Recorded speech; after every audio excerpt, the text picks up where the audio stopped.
এই পাগলা মসজিদের সূচনাটা কেমনে হলো?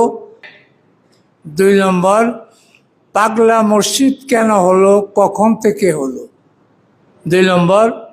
3 নম্বর হইল, এই মসজিদে মানুষের দান করার প্রবণতাটা কবে থেকে হলো, কিভাবে হলো? এই 3টা বার জানা দরকার আছে না? আজকাল তো মোবাইলের যুগ। ফেসবুকের মধ্যে পাগলা মসজিদ সম্পর্কে নানান কথা আসে, হ্যাঁ, ভুয়া কথাবার্তা। এমনও কথা আছে যে নদী দিয়া এক বুজুর্গ জায়নামাজ বিছায়া পানি দাইছে, তো ভুয়া কথা। হ্যাঁ, এমনও কথা যে শহীদ পাগলা চিনেন? শহীদ পাগলার মাধ্যমে এই মসজিদ হয়েছে, এই জন্য পাগলা মসজিদ। 1 নম্বর, 100% না, 500% মিথ্যা। হ্যাঁ, শহীদ পাগলা কবে?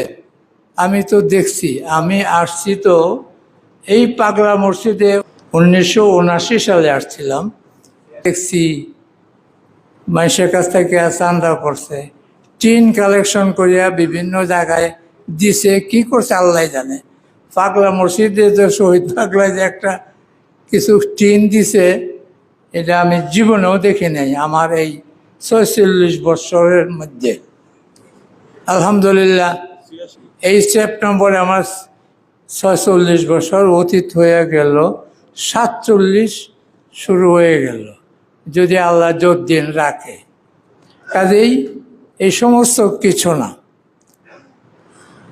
তখন তো পাগলা মসজিদ কেন, তখনের অবস্থা অন্যরকম ছিল। গুরুদয়াল কলেজের প্রফেসর জিয়াউদ্দিন সাহ, আজ থেকে 50 বছর আগে, উনি একটা লেখা দিছিলেন।